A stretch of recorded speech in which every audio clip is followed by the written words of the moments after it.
Hello friends, welcome back to our another parts of the security video।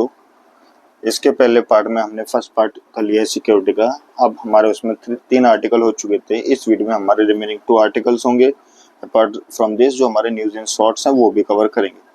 तो इस video तक हमारा पूरा सिक्योरिटी का पार्ट कंप्लीट हो जाएगा, जो कि मई मंथली मैगजीन 2024 का है। चलो देखते हैं, स्टार्ट करते हैं क्या है अभी आर्टिकल्स में, ज़्यादा टाइम वेस्ट ना करते हुए। आर्टिकल है आता है थ्रेट्स ऑफ ऑनलाइन रेडिकलाइजेशंस। अब क्या है इसको समझते हैं कि बोला जो 19th Interpol conference of head national central bureau NCB का होता है, उसमें क्या इंडिया हाईलाइट किया जो थ्रेट है ऑनलाइन रेडिकलाइजेशंस का। रेडिकलाइजेशन क्या होता है सबसे पहले देखते हैं न्यूज़ में क्यों है कि जो along with the online radicalisation बोला गया इंडिया ने इशू किया, जैसे organise crime, terrorism, drug trafficking, money laundering, cyber enable financial crimes को। और इंडिया ने ये भी कंडेम किया है कि जो सभी ऑल फॉर्म्स ऑफ टेररिज्म है, conveyed that they can be no distinction between good terrorism and bad terrorism, के बीच में कोई भी डिस्टिंक्शन नहीं होना चाहिए। ऑनलाइन रेडिकलाइजेशन का मतलब है कि जो डेफिनेशन ये बोला जाता है कि एक फिनोमेना बोला जाता है जिसमें people embrace of phenomena of people embracing view which could lead to development of extremist idea. कि ऐसा है जिसमें क्या होता है कोई ऐसे फिनोमेना जिससे व्यूज ज़्यादा से ज़्यादा बढ़ते हैं, जिससे क्या होता है जो लोगों का डेवलपमेंट होता है वो एक्सट्रीमिस्ट आइडिया की तरफ ज़्यादा होता है। बोला गया है there is no universal definition, इसकी कोई यूनिवर्सल डेफिनेशन नहीं है, बट बोला गया जो ये व्यूज होते हैं ये कैन सोशल भी हो सकते हैं, पॉलिटिकल और रिलीजियस भी हो सकते हैं। ऑनलाइन पेनिट्रेशन ऑफ रेडिकलाइजेशन में क्या होता है जो रिसेंट ईयर में देखा गया जो ट्रेंड है ऑनलाइन रेडिकलाइजेशन का, ये इंक्रीज हुआ due to rising internet penetration. जो इंटरनेट का ज़्यादा से ज़्यादा यूज हो रहा है उस वजह से ये बढ़ता हुआ दिखाई दे रहे हैं। बोला गया इनक्रिप्टेड मैसेजिंग ऐप्स होते हैं जैसे व्हाट्सएप हो गए, ये प्रोवाइड करते हैं सेफ इन्वायरमेंट फॉर कम्युनिकेशन, ये सेफ इन्वायरमेंट देते हैं। अभी गेमिफिकेशन टेक्निक है ये भी यूज की जाती है। In the gaming element are use to transmit extremist ideology to children. अब जो गेमिंग एलिमेंट्स हैं ये भी क्या करते हैं एक्सट्रीमिस्ट आइडियोलॉजी पहुंचाते हैं बच्चों में। ये हमेशा इंकरेज भी करता है threat of love lone wolf operation. Lone wolf operation की तरह थ्रेट भी प्रोवाइड करता है। लॉन वॉल्फ ऑपरेशन होता क्या, लॉन वॉल्फ ऑपरेशन बोला जाता है एक टर्म जो यूज किया जाता है जिसमें डिस्क्राइब करता है someone who acts alone in a terrorist attack without the help और इंकरेज ऑफ गवर्नमेंट और ए टेररिस्ट ऑर्गेनाइजेशन। अभी इसमें जो लॉन्ग वॉल्फ टर्म है, अभी अगर मैं आपको देखूं कि आपने जो फैमिली मैन सीरीज होगी, वेब सीरीज है, बहुत फेमस वेब सीरीज है, इसका आप देखोगे जो फर्स्ट पार्ट है उसमें देखोगे जो एक बोला गया कि जो उसको ना लॉन वॉल्फ नाम से उसको मतलब ये वर्ड का यूज भी किया गया कि जो उसमें टेरर अटैक है कि बोला गया he is a lone wolf. मतलब ये वर्ड उस जगह पे यूज हुआ है जिससे आप अच्छे से समझ सकते हो कोई सिंगल ऐसा जो खुद ही पूरा अटैक प्लान करे उसको लॉन वॉल्फ ऑपरेशन बोला जाता है। फैक्टर रिस्पॉन्सिबल क्या ऑनलाइन रेडिकलाइजेशन में बोला गया कि पुश फैक्टर्स में आता है इकोनॉमिक फैक्टर, जो कि जिसमें क्या होता है लैक ऑफ एम्प्लॉयमेंट होता है। इसमें क्या होता है अपॉर्चुनिटी फॉर यूथ ज़्यादा से ज़्यादा मिल जाती है, योग्य की पुश फैक्टर मिलता है। सोशल रिलीजियस फैक्टर होती है जिसमें क्या होता है जो एक्सेस होता है एजुकेशन का वो कम होता है, क्योंकि जो educated are also becoming its prey. बहुत बार क्या होता है जो एजुकेटेड लोग हैं वो भी इसके जाल में फंस जाते हैं। एथनिक और रिलीजियस मार्जिनलाइजेशन हो जाता है, कभी कभी आइडियोलॉजिकल बिलीफ हो जाते हैं जिसमें कोई एक नेशन अपने नेशन के जो फेथ को सुपीरियर मानता है then the other nation. Political factor में हो जाता है कि जब उन किसी का ट्रस्ट टूट जाता है किसी इंस्टीट्यूशन में या फिर किसी जुडिशरी में, मतलब किसी को गुनाह मिल गया, गलत सजा मिली है तो उसका ये ज़्यादा रहता है। साइकोलॉजिकल फैक्टर क्या होता है जब किसी की पर्सनल आइडेंटिटी की कमी हो, फीलिंग्स और ऑफ एलियनाइजेशन हो उसके अंदर, तो उसमें साइकोलॉजिकल फैक्टर्स आते हैं। पुल फैक्टर में कहते हैं जब प्रोपोगंडा, जब क्या हो कोई रिलीजियस फिलोसफीज होती है वो डिस्टॉर्ट कर दी जाती है वायलेंट एक्सट्रीमिस्ट ग्रुप के द्वारा, तो उन्हें जानबूझ के जाना पड़ता है उसमें। Social media has emerge as a key sphere to it. जब किसी की वायलेंट एक्सट्रीमिस्ट ग्रुप किसी को हार्म करते तो इससे क्या होता है जो दूसरा जो ज़्यादा बहुत ज़्यादा प्रताड़ित होता है वो जानबूझ के जाता है कि मुझे अब बदला लेना है, ये बोल सकते हो। कैपिटलाइजिंग क्राइसिस, जो क्राइसिस इवेंट होते हैं जो एक इन्वायरमेंट बना देते हैं फियर का, एंगर का, इनसिक्योरिटी का, जिससे जो इंडिविजुअल्स होते हैं वो खुद एक्सट्रीमिस्ट आइडियोलॉजी की तरफ चले जाते हैं। जैसे कि आप देखो जो रिसेंट में इसराइल गाजा कॉन्फ्लिक्ट हुआ, इससे क्या जो इसने रेडिकलाइज दिया लोगों को, यूथ को वर्ल्ड वाइड, कि वो जानबूझ के अब इसकी तरफ जाने की भाई हमें लड़ना है, हमें अपना हक लेना है, तो वो खुद ही उनकी आइडियोलॉजी इतनी एक्सट्रीमिस्ट हो गई उधर पे जो लोग हैं। इकोनॉमिक फैक्टर में क्या था, जो economic incentive provided by the group की बहुत बार क्या होता है, कोई ग्रुप है, कोई उनको इकोनॉमिक इंसेंटिव देते हैं, जिससे क्या होता है वो उनका होता है कि हाँ चलो ज़्यादा रुपए है, ज़्यादा प्रॉफिट होगा, तो इस वजह से वो चले जाते हैं। अदर्स में क्या था, जब ideals of alternative outlets for political engagement, बहुत ज़्यादा पॉलिटिकल एंगेजमेंट होता है, उसका अल्टरनेटिव आउटपुट मिले या फिर अल्टरनेटिव के रूप में यूज़ करते हैं। सेंस ऑफ एडवेंचर के रूप में भी वॉल्यूज को यूज़ करते हैं। मेजर चैलेंजेस क्या हैं जो कर्व करते हैं ऑनलाइन रेडिकलाइजेशन के, जैसे बोला गया रेगुलर, अभी इसमें हम देखते हैं पॉइंट्स वाइज। सबसे पहला आता हमारा regulations and international corporation, technological advancement, foreign funding, political narrative. अगर हम लोग इसमें आ जाते हैं, सबसे पहला हमारा रेगुलेशन इंटरनेशनल का जो रेडिकलाइजेशन होता है and related terms such as terrorism हो गया, वायलेंट एक्सट्रीमिस्ट हो गया एंड डी रेडिकलाइजेशन, ये यूजली डिफाइंड है, बहुत ही कम डिफाइंड है, और कोई इनकी यूनिवर्सल कॉन्सेंसस नहीं होता, इनका कंसेंसस नहीं होता है इन डेफिनेशन का।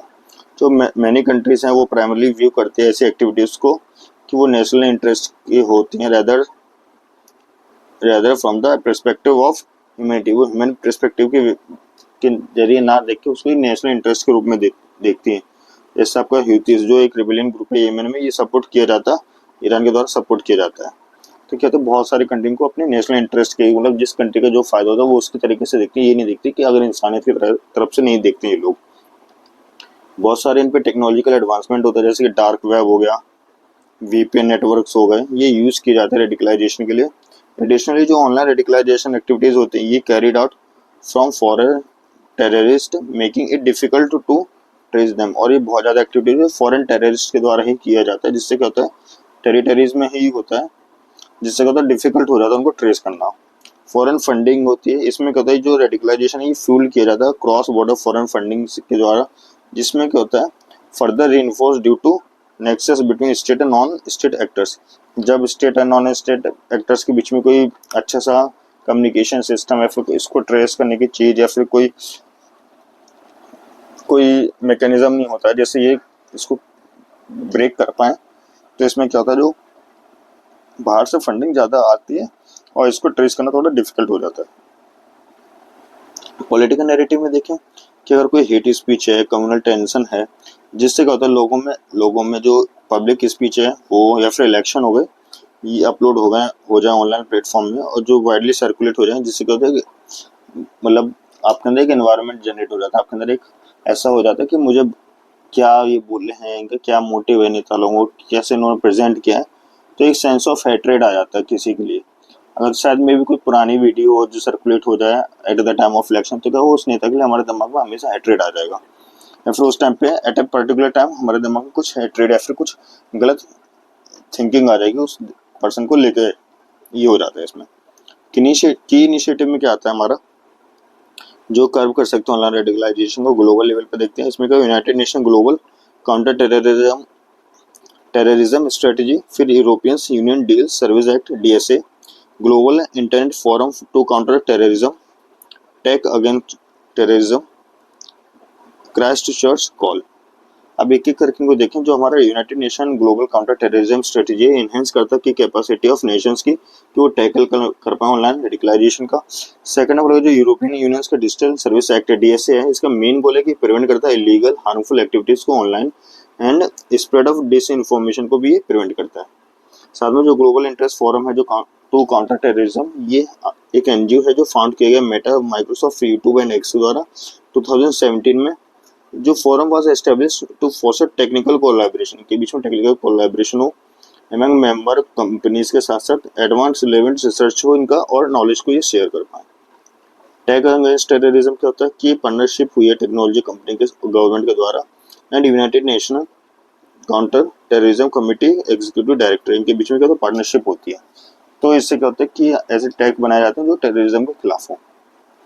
क्रैश चर्च कॉल क्या होता है, एक कम्युनिटी ऑफ बोला गया इसमें 130 गवर्नमेंट्स हैं, ऑनलाइन सर्विस प्रोवाइडर हैं, सिविल सोसाइटी ऑर्गेनाइजेशंस हैं जो साथ में काम करते हैं और एलिमिनेट करते हैं टेररिस्ट को, वायलेंट एक्सट्रीमिस्ट ऑनलाइन कंटेंट्स को भी रिमूव करते हैं। इंडिया लेवल पर हम लोग देखें तो इंडिया लेवल पे क्या आता है, सबसे पहले हमारा आता है legal unlawful activities prevention act UAPA 1967। Administrative institutional counter terrorism counter radicalisation division, ये हो गया। साइबर रिलेटेड हो गया, in action of the information technology act of 2000, Indian cyber crime coordination centre IAC।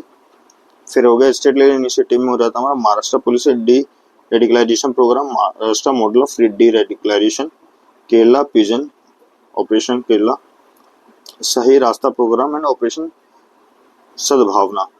अब लोग एक एक करके देखेंगे। सबसे पहले जो हमारा इंडिया पे आता है legal unlawful activities provincial act UAPA 1967। ये इनेक्ट किया गया कि जैसे organisation like Islamic law movement of India has been declared as an unlawful association under it. जो आपका सिमी आया था student Islamic movement of India, इसको अनलॉफुल ऑर्गेनाइजेशन एसोसिएशन डिक्लेयर किया गया था। क्योंकि जो इन 2020 जो मिनिस्ट्री ऑफ होम अफेयर्स है उसने फर्स्ट टाइम बोला कि approve a research study on the status of radicalisation in the India, कि रेडिकलाइजेशन के स्टेटस के बेसिस पे पहली बार रिसर्च हुआ इस पे, और बोला गया कि इसका जो मेन अटेम्प्ट था कि लीगली डिफाइन करें रेडिकलाइजेशन को, और सजेस्ट करें कि इसमें क्या क्या अमेंडमेंट होने चाहिए UAPA में। अब administrative institutional counter terrorism and counter radicalisation division क्या होता है, ये एस्टेब्लिश किया गया था under MHA ministry of home affairs के अंदर। और इसमें क्या होता है, हेल्प करता है स्टेट को, गवर्नमेंट को, सिक्योरिटी एजेंसीज को और कम्युनिटीज को कि वो प्रिवेंट करें यूथ को फ्रॉम एम्ब्रेसिंग एक्सट्रीमिज्म, कि एक्सट्रीम जो आपकी आइडियोलॉजी ये बढ़े ना, इसको प्रिवेंट करने के लिए आप सिक्योरिटी एजेंसी, कम्युनिटी और स्टेट गवर्नमेंट को ये बोला गया है, कोई इसके अकॉर्डिंग वर्क करना होगा। साइबर रिलेटेड जो है इंफॉर्मेशन टेक्नोलॉजी एक्ट है 2000 का, इंडियन साइबर कोऑर्डिनेशन सेंटर है, ये भी एस्टेब्लिश किया गया MHA के द्वारा। स्टेट लेवल इनिशिएटिव जो महाराष्ट्र पुलिस का है डी रेडिकलाइजेशन है, ये की बोला गया no criminal case be registered against a candidate selected for the programme and completed confidentially it is maintained, कि बोला गया under it no criminal case be registered against a candidate selected for the programme and complete confidentiality in maintained. कि बोला गया इसके अंदर क्या होता है, जो Maharashtra police deradicalisation programme इसके अंदर होगा कि जिसने इसको प्रोग्राम को कंप्लीट किया तो उसके अगेंस्ट कोई भी क्रिमिनल केसेस नहीं बनाए जाएंगे। ऑपरेशन प्रिजन होता है, इसमें क्या होता है काउंसलिंग सेशन किए गए थे यूथ्स के, ये होता है इसमें ऑपरेशन प्रिजन में। इनिशिएटिव के इंडियन आर्मी का कि सही रास्ता प्रोग्राम, इसमें बोला कि ये ब्रिंग बैक केस ने रेडिकलाइज्ड एंड वल्नरेबल यूथ को जम्मू कश्मीर से इनटू द मेन स्ट्रीम में उसको वापस लाए, जो भटक गए उनको सही रास्ते पर लाए। और इसका जो ऑपरेशन सद्भावना, इसका एक वेलफेयर एक्टिविटीज़ है जो रनिंग की जा रही है आर्मी गुडविल स्कूल्स के द्वारा। इंफ्रास्ट्रक्चर डेवलपमेंट प्रोजेक्ट्स होते हैं जहाँ पे बच्चे रहते हैं, और remote areas of UT and Ladakh जो रिमोट एरियाज हैं उधर पे बच्चे रहते हैं। मतलब जो बच्चे हैं आपके, मतलब यूटी ऑफ लद्दाख के जो बच्चे हैं रिमोट एरिया में, उनके लिए है कि एक अच्छा स्कूल इंफ्रास्ट्रक्चर डेवलपमेंट प्रोजेक्ट्स उन बच्चों के लिए है ये बेसिकली। सावधान कंक्लूजन क्या है कि जो हमारे इंफॉर्मेशन हमारा जो टेक्नोलॉजी कंपनी है ये की स्टेक होल्डर है इसमें, इन्हें इंश्योर करना चाहिए कि कंटेंट मॉडरेशन के बारे में,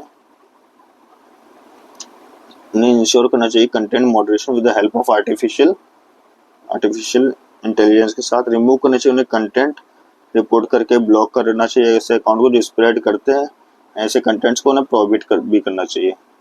इंडिया को डेवलप करना चाहिए एक कम्प्रहेंसिव पॉलिसी जो फोकस करे deradicalisation and counter radicalisation पे, और वर्क करना चाहिए with the peculiarities of each state, उसके बेसिस पे इसे वर्क भी करना चाहिए, ये इसमें मैंने बोला गया।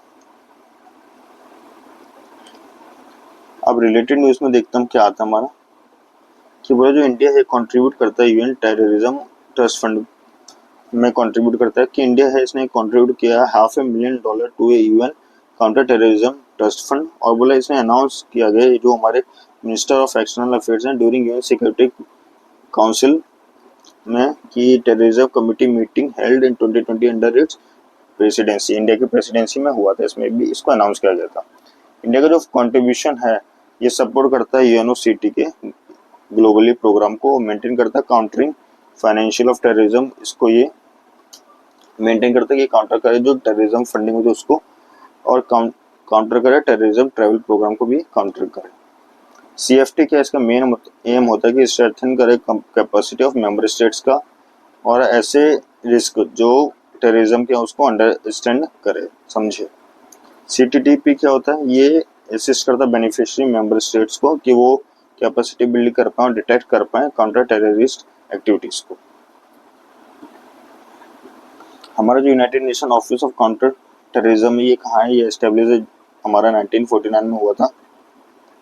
UN counter terrorism trust fund है, ये एस्टेब्लिश किया गया था 2009 में secretary general of and transferred by UNOCT के द्वारा इसको ट्रांसफर किया गया था, इसको ट्रांसफर कर दिया गया, इसको UNOCT में इसको ट्रांसफर कर दिया। फंक्शन क्या है, इंप्रूव करता है विजिबिलिटी, एडवोकेशन, रिसोर्सेज मोबिलाइजेशन को यूएन काउंटर टेररिज्म एफर्ट्स में, स्ट्रेंथन करता है delivery of UN counter terrorism capacity building and assist करता है उनके मेंबर्स को, एडवाइस एंड सपोर्ट करता है यूएन सिस्टम को, कॉम्प्रिहेंसिव इम्प्लीमेंटेशन करता है UN global counter terrorism strategy को, कैपेसिटी बिल्डिंग आप यूएन काउंटर टेररिज्म सेंटर ये भी इसमें रहता है आपका। ये हमारा टॉपिक इधर पे कंप्लीट होता है। फिर हमारा मूव करता है नेक्स्ट टॉपिक जो कहता है cyber threat and financial sector. Financial sector में साइबर थ्रेट्स को से रिलेटेड ही हमारा। अब देखते हैं इसमें मेन क्या था टॉपिक कि जो ग्लोबल फाइनेंशियल स्टेबिलिटी रिपोर्ट है जो रिलीज की गई IMF के द्वारा, इसने वार्न किया कि साइबर रिस्क हो रहा है हमारे जो अभी फाइनेंशियल स्टेबिलिटी है, साइबर रिस्क का एक ग्रोइंग थ्रेट हो सकता है, जो हमारा मैक्रो फाइनेंशियल स्टेबिलिटी इसमें ग्रोइंग थ्रेट्स हो सकता है, ये बोला गया है इनके द्वारा। अब देखते हैं की फाइंडिंग क्या रिपोर्ट्स की कि नियरली बोलेगा 1/5 of the cyber risk affect financial firms, और जो 5 में से एक जो साइबर थ्रेट्स होते हैं हमेशा किसी न किसी फाइनेंशियल फर्म को अफेक्ट करते ही करते हैं। जो नंबर ऑफ साइबर अटैक्स होते हैं ये ये कोविड-19 पेंडेमिक के बाद से हमेशा ऑलमोस्ट डबल हो गए हैं। और बोला गया जो only 47 of the served countries have formulated national and financial sector focused cyber security strategy.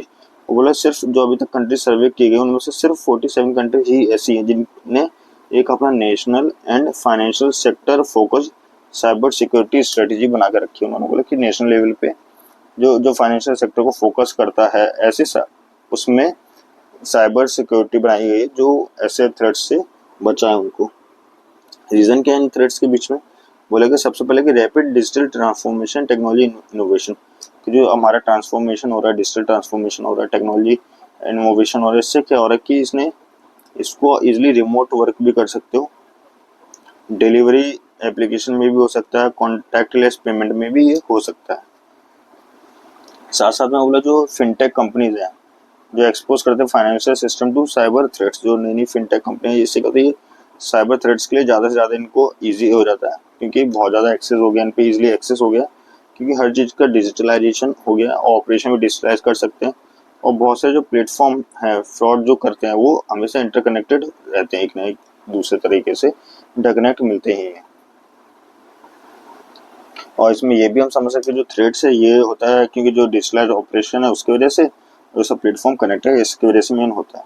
Highlight अगर हम लोग हाईलाइट करते हैं ग्लोबल पॉलिटिकल टेंशन को कि बोला गया कि एग्जांपल जो surge of cyber attacks after Russia's इन्वेशन of Ukraine, जब रशिया ने इन्वेशन किया था यूक्रेन में तो उसमें भी बहुत सारे साइबर अटैक की बात आई थी सामने। बोला गया इसमें बहुत ज़्यादा lack of strong internal control होता है कि इंटरनल कंट्रोल बहुत कम होता है। इसके द्वारा अगर बोले तो global economic crime and fraud survey 2022 में आता है कि जो 4 out of every 10 platform fraud in India were conducted by internal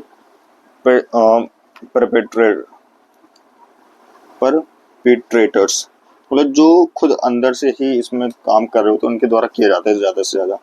केवल 10 में से 4 तो ऐसे होते हैं जो उनके जो किए जाते हैं वो उन्हीं के अंदर इंस्टीट्यूट से या फिर उन्हीं की कम्युनिटी या फिर उन्हीं के ग्रुप से होते हैं।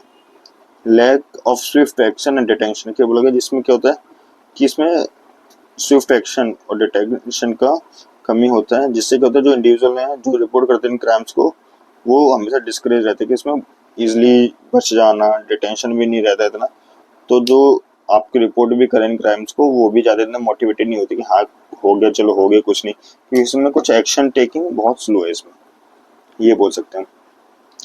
IMF क्या है ये फाउंड किया गया था ब्रेटन वुड्स कॉन्फ्रेंस में ऑफ 1944 में। इसका अचीव है सस्टेनेबल ग्रोथ एंड प्रॉस्पेरिटी तो और ये सबके लिए प्रॉस्पेरिटी और सस्टेनेबल ग्रोथ हो, साथ में इसमें इंडिया भी मेंबर है, 190 इसके मेंबर्स आते हैं। की रिपोर्ट्स का इसका वर्ल्ड इकोनॉमिक आउटलुक है, ये मेन रिपोर्ट है इसको, और सेकंड आता है ग्लोबल फाइनेंशियल स्टेबिलिटी रिपोर्ट, ये भी ये निकालती है। अदर की फैक्टर्स जो कंट्री जो इसमें ज्वाइन करना चाहते हैं IMF में, उनको वो एलिजिबल होते हैं कि वो ज्वाइन कर सकें वर्ल्ड बैंक ग्रुप को, वो वर्ल्ड बैंक ग्रुप को भी ज्वाइन कर सकते हैं। इम्पैक्ट क्या होता है साइबर रिस्क के फाइनेंशियल सिस्टम में? इम्पैक्ट क्या है सबसे पहले वो देखते हैं कि impact on the macro financial stability की बोला सबसे पहले लॉस ऑफ कॉन्फिडेंस होता है। कॉन्फिडेंस का कैसे लॉस होता है कि बोलेगा in the viability of the targeted institution may lead to the instance of cyber run and result in liquidity problem। बोला सबसे ज़्यादा liquidity problem में क्रिएट हो सकता है अगर वो किसी टारगेटेड इंस्टीट्यूशन में करते हैं। इसी का तो जो साइबर रन है cyber run is deposit withdrawal from the banks in large amount leading to liquidity crisis and default risk. क्योंकि किसी के अगर होता है ये साइबर रन तो इससे क्या होता है जो लिक्विडिटी क्राइसिस रन हो जाता है, मतलब जो उनके डिपॉजिट्स हैं जितने भी बैंक अकाउंट से डिपॉजिट है वो इजिली उनके फ्लश आउट हो जाएंगे, मतलब खत्म हो जाएंगे, तो उनके बहुत ज़्यादा डिफॉल्ट रिस्क में क्या होता है बहुत ज़्यादा प्रॉब्लम क्रिएट कर सकते हैं। लैक ऑफ सब्सटीट्यूट है कि लैक ऑफ सब्सटीट्यूट में क्या था कि for a key institution of financial market infrastructure would lead to the disruption in the financial system. अगर फाइनेंशियल सिस्टम में है कोई फाइनेंशियल मार्केट तो उसके ज़्यादा पूरा सिस्टम फेल हो जाएगा। एग्जाम्पल जो एक रैंसम वेयर अटैक था पेमेंट सिस्टम में हुआ था, इससे क्या होता है इसने हैक किया था सेंट्रल बैंक को, इलेक्ट्रॉनिक ट्रेडिंग सिस्टम्स को। इससे क्या होता है ये इससे ज़्यादा क्या हुआ था जो इसने ट्रेडिंग में होल्ड कर दिया था और जो प्राइस की वॉलेटिलिटी है वो भी चेंज हो गई थी। पोटेंशियल ऑफ सिस्टमैटिक शॉक क्या होता है? Due to the interconnected nature of institution through, जब बोला इसमें बहुत सारा जो सिस्टमैटिक शॉक भी क्रिएट कर सकता है। कैसे? मतलब सिस्टमैटिक शॉक का मतलब कि एक अटैक से दूसरा भी कनेक्ट होता चला जाएगा। तो इसमें क्या है जो इंटरकनेक्टेड नेचर इंस्टीट्यूशन किसकी वजह से होता है? टेक्नोलॉजी लिंकेज होता है सभी में, जो मल्टीपल फर्म्स हैं वो सेम सॉफ्टवेयर का यूज़ करते हैं तो सब में ही चांसेस ज़्यादा हो जाते हैं इसके अटैक्स के। साथ में बोले जो फाइनेंशियल लिंकेज में क्या हो जो इंटर बैंक मार्केट हो गया, सेटलमेंट सिस्टम को, ये सब आपस में लिंक होते हैं तो इसमें ज़्यादा से ज़्यादा फ्रॉड के चांसेस हो जाते हैं, ये हो जाता है इसमें। फिर बोला गया कि अफेक्ट करते हैं गवर्नमेंट के फंक्शनिंग को, ये डिस्टर्ब करते हैं जो मैनेजमेंट ऑफ गवर्नमेंट है, डेब्ट्स हैं, may give rise to the sovereign risk. तो मतलब किसी एक ही को ज़्यादा से ज़्यादा रिस्क भी हो सकता है इसमें। क्रेडिट एंड मार्केट लॉस होता है ड्यू टू जब बिजनेस की कमी हो जाए, रेमिटेंसेस की कमी हो जाए, रेपुटेशन डैमेज हो जाए और जो इन्वेस्टमेंट ज़्यादा हो जाए, इससे हो जाए साइबर सिक्योरिटी में, इससे क्या होता है जो क्रेडिट एंड मार्केट लॉस हो जाता है, यही बोला गया। इकोनॉमिक लॉस होता है to the tune of 1 to 10% of the global GDP is caused by this fraud. और IMF ने ये बोला कि जो 1 to 10% ऑफ जो ग्लोबल GDP का कॉस्ट होता है वो इन साइबर फ्रॉड के जरिए ही होता है। और बोला issues related to the data integrity due to the loss of compromises of data it system raising the problem of data confidentiality. कि बोला जब ये ज़्यादा क्रिएट हो जाए किसी के पर्सनल डाटा पे भी ये हार्म कर सकता है। इससे क्या होता है जो प्रॉब्लम ऑफ डाटा कॉन्फिडेंशियलिटी है वो बहुत ज़्यादा हार्म होती है और इजीली डाटा लॉस हो जाता है क्योंकि सिस्टम्स की वजह से या फिर क्योंकि जो इशू है इससे ज़्यादा रिलेटेड हो जाते हैं। Challenges in dealing with cyber threats तो फाइनेंशियल सिस्टम क्या क्या चैलेंजेस हैं डील करने में साइबर थ्रेट से, जो फाइनेंशियल सिस्टम में उनमें क्या क्या चैलेंजेस होते हैं। सबसे पहला हमारा था कि lack of regulatory and supervisory framework and cyber security workforce. कि जो हमारा रेगुलेटरी है, सुपरविजरी फ्रेमवर्क है साइबर सिक्योरिटी वर्कफोर्स में, उसकी बहुत ज़्यादा कमी होती है। इससे क्या होता है जब कमी होती है तो क्या होता है जो lack of effective oversight of third party service provider, जो हमारा थर्ड पार्टी सर्विस प्रोवाइडर है इससे ज़्यादा ओवरसाइट हम देखते नहीं है, इसमें फोकस नहीं करते, इससे बहुत ज़्यादा लैक हो जाता है, सब इधर पे चीज़ें गड़बड़ हो जाती हैं अगर हम थर्ड पार्टी प्रोवाइडर्स को सही से गो थ्रू ना करें। जब गैप हो जाता है नेशनल या फाइनेंशियल सेक्टर में साइबर सिक्योरिटी स्ट्रेटेजी के जरिए तो क्या होता है and coordination among stakeholder, और जब आपका साइबर सिक्योरिटी स्ट्रेटेजी एंड जो स्टेक होल्डर्स के बीच में कोऑर्डिनेशन वो ज़्यादा हार्म कर जाए या फिर गैप हो जाए नेशनल और फाइनेंशियल सेक्टर में तो इससे भी ज़्यादा आपको प्रॉब्लम क्रिएट होती है। टेक्नोलॉजिकल इनोवेशन का जो AI हो गया, क्वांटम कंप्यूटिंग हो गया, ये ज़्यादा एम्पलीफाई करते हैं साइबर रिस्क को। कॉम्प्लेक्स रेगुलेटरी इन्वायरमेंट हो गया, ये होता है due to the seamless cooperation between regulators such as Reserve Bank of India, Security Exchange Board, etc. कि जो कॉम्प्लेक्स रेगुलेटरी इन्वायरमेंट है ये कॉज होता है क्योंकि आपका जो सेबी एंड आरबीआई का वर्क है, कॉर्पोरेशन है, ये चलता रहता है। इस वजह से क्या होता है, इस वजह से बहुत ज़्यादा कॉम्प्लेक्स रेगुलेटरी इन्वायरमेंट बन जाता है। Challenges related to the legal framework से क्या चैलेंजेस आते हैं कि इंस्टेंस में जो इंडिया ऐसे कमी है एक डेडिकेटेड लीगल फ्रेमवर्क की, जो और एक डेडिकेटेड कोर्ट की बोल सकते हैं, जो डील करे ऐसे ऑनलाइन फाइनेंशियल फ्रॉड्स के साथ डील कर सके। नेचर का क्राइम हैंडल इन्वेस्टिगेशन का नेचर के ऐसे क्राइम हैंडलिंग इन्वेस्टिगेशन का बोला गया जो साइबर क्राइम्स होते हैं कंडक्ट किए जाते हैं remotely and are multi states and trans border in nature. ये रिमोटली भी कहीं दूर से भी किए जाते हैं। मल्टी स्टेट्स मतलब इसमें एक से ज़्यादा कई स्टेट्स भी इन्वॉल्व हो सकते हैं, फिर किसी और जगह से भी कर सकते हैं, फिर मतलब किसी और बॉर्डर से मतलब अपार्ट फ्रॉम दूसरी कंट्री से भी कर सकते हैं। इससे क्या होता है, जो पुलिस की इन्वेस्टिगेशन होती है बहुत ज़्यादा कॉस्टली हो जाती है। ऑल्सो जो यूज़ करते हैं mule accounts act makes traceability harder. और जब म्यूल अकाउंट्स होते हैं, म्यूल अकाउंट्स मतलब खाली अकाउंट, इससे जो फेक अकाउंट्स होते हैं इससे क्या होता है ट्रेस करना बहुत ही ज़्यादा मुश्किल हो जाता है। अदर चैलेंजेस में क्या होता है, जो प्रोसीजरल हर्डल्स होते हैं, डिले होता है साइबर क्राइम रिपोर्टिंग में, ये और ज़्यादा चैलेंजिंग हो जाता है क्योंकि इसमें जो अवेयरनेस है इंडिविजुअल्स की, रिसोर्सेज कंस्ट्रेंट्स की बहुत ज़्यादा कमी होती है कि जो इन चीज़ों को समझता हो, कैसे गो थ्रू करना है, कैसे समझना है, वो ज़्यादा मुश्किल हो जाता है। म्यूल अकाउंट क्या होता है, अगर म्यूल अकाउंट्स को हम लोग देखें तो mule account is like it is when scammers use an innocent civilians bank account to transfer the stolen money. तो ये बोला गया कि ऐसा सिनेरियो है जिसमें क्या होता है, जब स्टोर आपके जो स्कैमर्स होते हैं वो किसी भी ईमानदार या फिर नॉर्मल सिविलियन का अकाउंट यूज करते हैं जिससे मनी को ट्रांसफर कर लेते हैं।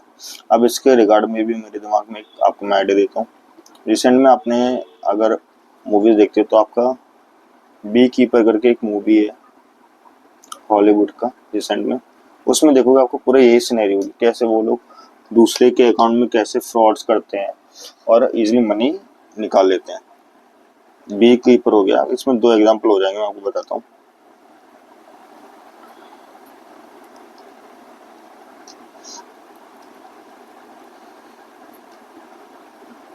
इसमें आपका एक हो गया बी कीपर,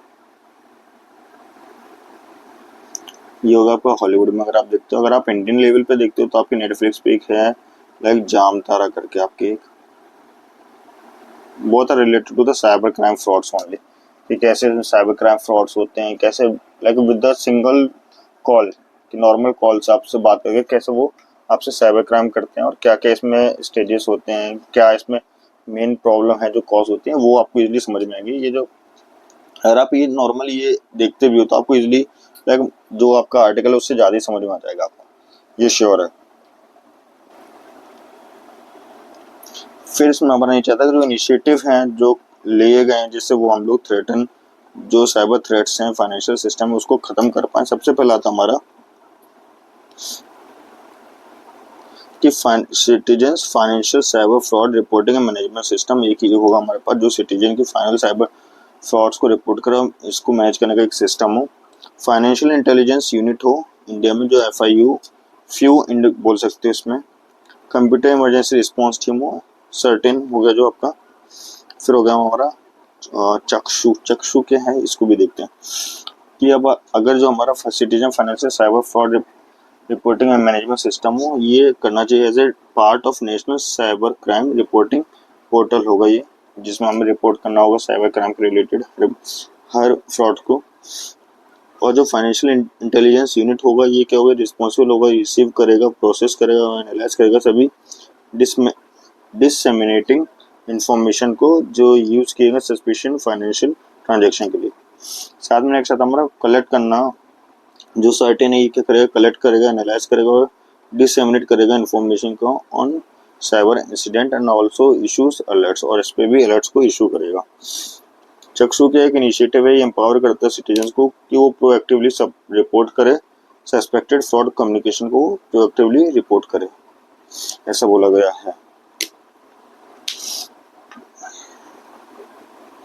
वे फॉरवर्ड में क्या है कि हमारा सबसे पहला था cyber legislation at the national level होना चाहिए। ये better cyber related governance arrangement होना चाहिए फर्म्स पे। ये this should also have central bank business continuity contingency plan. तो इस पे खुद सेंट्रल बैंक का बिजनेस कंटिन्यूटी कंटीजेंसी प्लान होना चाहिए जो कवर करता है साइबर रिस्क को। And provision of liquidity in the case of crisis, और इसमें प्रोविजन हो लिक्विडिटी का जब कोई क्राइसिस हो। बोलेगा insurance by firms to protect against financial losses, और फर्म्स के द्वारा ऐसा इंश्योरेंस कराया जाना चाहिए जिससे कि जो फाइनेंशियल लॉस है उसे वो प्रोटेक्ट कर पाए फॉर द साइबर इंसिडेंट। अगर कोई साइबर इंसिडेंट होता है उससे किसी का लॉस होता है तो उसको उसके लिए पहले से इंश्योरेंस होना चाहिए। इसमें क्या होगा, अगर जब ऐसा इंश्योरेंस होगा तो जो फर्म है जो इसका जो कंपनी वो प्रोवाइड करेगी इंश्योरेंस, वो मेक श्योर करेगी ये पूरा utmost like most top prior security रहे उसके अकाउंट्स की या फिर उसके फाइनेंस के जो फाइनेंशियल अमाउंट है उसका।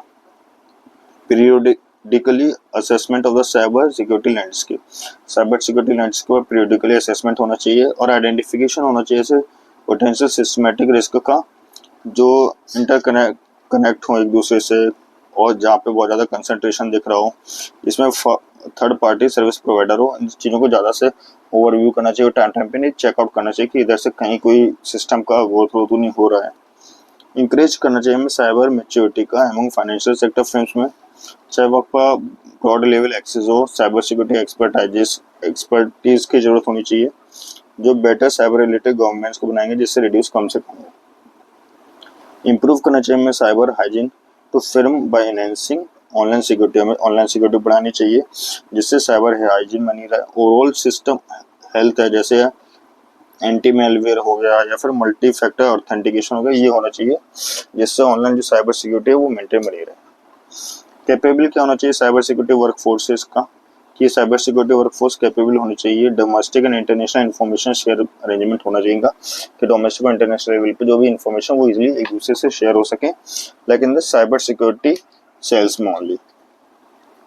प्रियोरिटाइजेशन करना चाहिए हमें डाटा रिपोर्टिंग का, कलेक्शन करना चाहिए हमें सभी साइबर इंसिडेंट का, इन्फॉर्मेशन को शेयर करना चाहिए अमंग फाइनेंशियल सेक्टर्स में, और पार्टिसिपेट करना चाहिए जिससे एनहेंस कर पाए कलेक्टिव प्रिपेयर्डनेस को पार्टिसिपेट कर पाए और फाइनेंशियल सेक्टर को एनहेंस सही से प्रोटेक्ट कर पाए। इसमें हमें डाटा रिपोर्टिंग और साइबर इंसिडेंट को कलेक्ट करने के लिए सबसे ज़्यादा प्रियोरिटाइजेशन देनी चाहिए।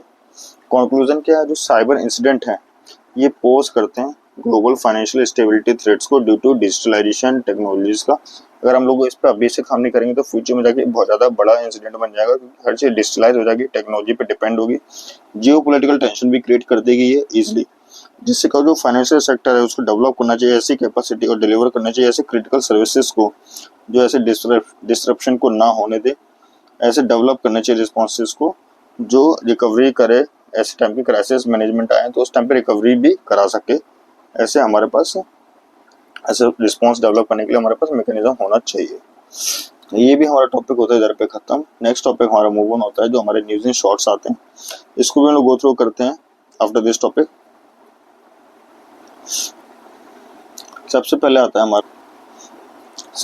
हमारा टॉपिक आता है arrest under UAPA act. UAPA act के अंदर अरेस्ट करना क्या बोला गया है, किन Prabir Purkayastha versus state NCT of national capital territory of Delhi case. इसमें क्या हो, जो सुप्रीम कोर्ट ने रूल किया कि investigate agency should provide written reason for arrest. Investigation agency को रिटन रीजन होना चाहिए अरेस्ट करने के लिए in case related to the unlawful activities prevention. जो अनलॉफुल एक्टिविटी प्रिवेंशन है इसके अगेंस्ट अगर कोई केस है तो जो इन्वेस्टिगेशन एजेंसी है उस पर कुछ रिटर्न रीजंस होने चाहिए। और कोर्ट ने ये भी कहा कि this order to unlawful activities also, ये जो कोर्ट ने इस ऑर्डर को अनलॉफुल प्रिवेंशन एक्ट है उसके लिए भी इसको एक्सटेंड किया कि मैं मतलब ये चीज़ मेंशन हो जानी चाहिए। जो ऑब्लिगेशंस है जो provide return ground for arrest और prevention detention as mandated by article 2021 की जो आर्टिकल 2021 है इसके लिए बोला गया कि जब हम लोग किसी को अरेस्ट करते हैं जो प्रिवेंटिव डिटेंशन होता है उसके लिए हमारा रिटर्न ग्राउंड्स होना बहुत ही ज़्यादा जरूरी है as per the Indian constitution, और इज इनवॉयलेबल, इसको कोई वॉयलेट नहीं कर सकता and can not be disregarded under any circumstances, और किसी भी सर्कमस्टेंसेस के अंदर इसको डिसगार्डेड नहीं कर सकते। अब आर्टिकल 20 हमारा जो आर्टिकल है 22(1) क्या बोलते हैं, प्रोवाइड करते हैं कि no person is arrested to be detain in custody without being inform, कि इसको बिना डिटेन नहीं कर सकते, ना ही कस्टडी में ले सकते बिना इन्फॉर्म किए, as soon as may be to the grounds of such arrest, और जल्दी से जल्दी उसको किस बेसिस पे उसको अरेस्ट किया जा रहा है वो भी बताया जाना चाहिए। Informing an arrest person about the ground of arrest is crucial, किसी जो पर्सन को अरेस्ट करो हो उसको किस बेसिस पे करो अरेस्ट कर रहे हो ये बताना सबसे ज्यादा जरूरी है। And it is the only effective way for the arrest person to consult his advocate, और ये तभी पॉसिबल है अगर जब बताओगे तभी तो अरेस्ट पर्सन अपने एडवोकेट से कंसल्ट कर पाएगा कि क्या रीजन है, क्यों वजह से मुझे अरेस्ट किया जा रहा है, और तभी ये पुलिस कस्टडी से अपोज कर पाएगा कि रिमांड कर पाएगा कि भाई जब मेरे से कोई सिनेरियो है ही नहीं, जब मैं इस केसेस में हूँ नहीं तो मैं क्यों पकड़ा जा रहा हूँ, इसके लिए वो बोला जाएगा और इसी बेसिस पे ही तो वो बिल ले पाएगा। तो इन तीनों चीज़ों को कि अपने एडवोकेट से मिल पाए, बता पाए उसे अपना कंसर्न, अपनी बिल ले पाए, उसके बाद और साथ में पुलिस कस्टडी को रिमांड कर पाए कि भाई कि ये क्या सिनेरियो किस बेसिस पे मुझे किया गया है, उससे मतलब चीज़ों को क्लैरिफाई कर पाए। तभी इस वजह से ग्राउंड पे कि as per the article 2020 first, as per the article 22 sub clause first, इसके अकॉर्डिंग आता है कि किसी भी इंसान को बिना किसी प्रियर इन्फॉर्मेशन के उसे किस ग्राउंड पे अरेस्ट किया जा रहा नहीं कर सकते, ये हमारा आता है as per the Indian constitution. UAP act क्या बोलता है, इसका मेन एम है कि इनेबल करता है कि more effective prevention of certain unlawful activities carried out by individual and association, किसी इंडिविजुअल या एसोसिएशन के द्वारा कि अनलॉफुल एक्टिविटीज हो उसको प्रिवेंट करना, चाहे वो as well as addressing terrorist activities, चाहे वो टेररिस्ट एक्टिविटीज ही क्यों ना हो, और dealing with the matters related to the such activities हो, या फिर कोई ऐसे मैटर जो उस एक्टिविटीज से डील कर रहे हो। ये हो गया आपका इसमें। हर्मेस 9000 क्या है कि Indian army and navy will receive Hermes 9000 from the Israel to boost their surveillance capacities. अब जो कैपेबिलिटीज है इसको बढ़ाने के लिए जो इंडियन आर्मी है इसको क्या हो रहा है, हर्मेस 9000 मिल रहा है। अब ये कहाँ से मिल रहा है, इजराइल से मिल रहा है कि हर्मेस 9000, इसको गो थ्रू करते हैं, जस्ट गिव मी 1 मिनट।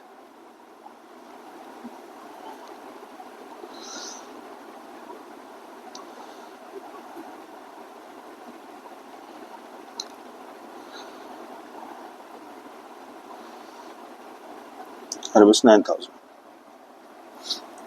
इसको हम लोग ऑल्सो बोलते हैं दृष्टि 10 ड्रोन, इसको क्या बोला जाता है, दृष्टि 10 ड्रोन।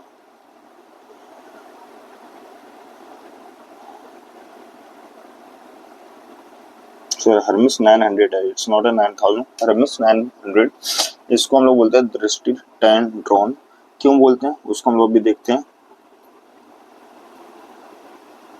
सबसे पहले क्या, हर्मेस का next generation multi role medium altitude long endurance unmanned aerial system है। ये एक ड्रोन है जो कि मल्टी रोल का होगा, नेक्स्ट जनरेशन मल्टी रोल का होगा, मीडियम ऑल्टीट्यूड पे ट्रैवल करने वाला, लंबी दूरी तक ट्रैवल करने वाला, मेल इंड्योरेंस बोलो, लॉन्ग दूरी तक ट्रैवल करने वाला अनमैन्ड एरियल सिस्टम होगा। इसका मेन फीचर क्या होगा कि ओवर द होराइजन ये होगा, इसका परसिस्टेंट मल्टी मिशंस भी कैरी आउट कर सकता है, मल्टी पेलोड कैपेबिलिटीज होंगी इसमें, with class payload carrying up to 350 kg तक की ये पेलोड कैपेसिटी होगी इस पे।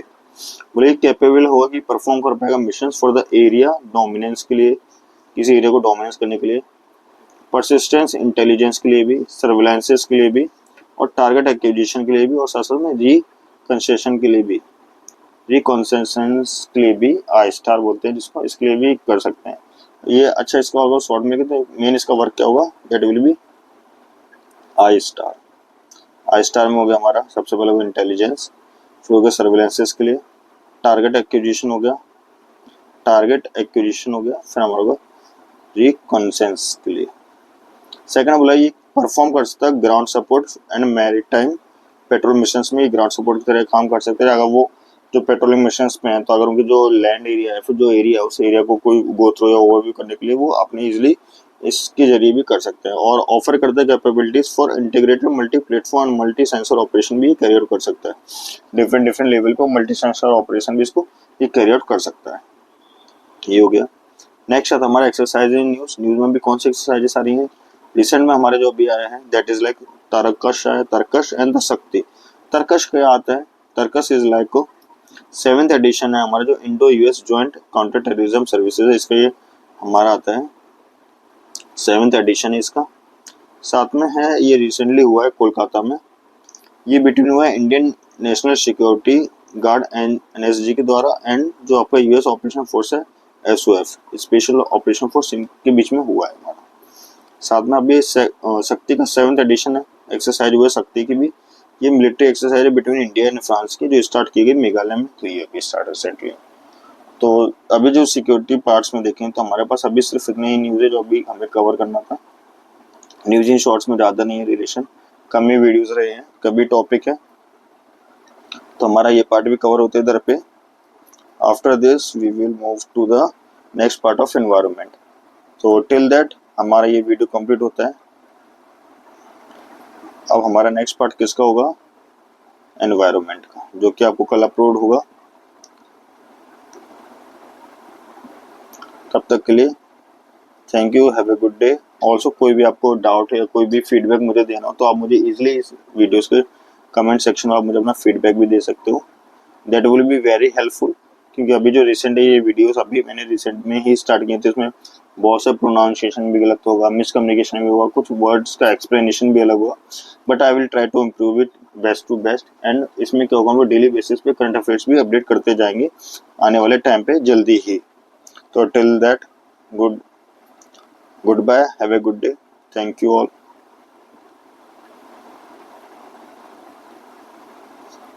and see you in the next video of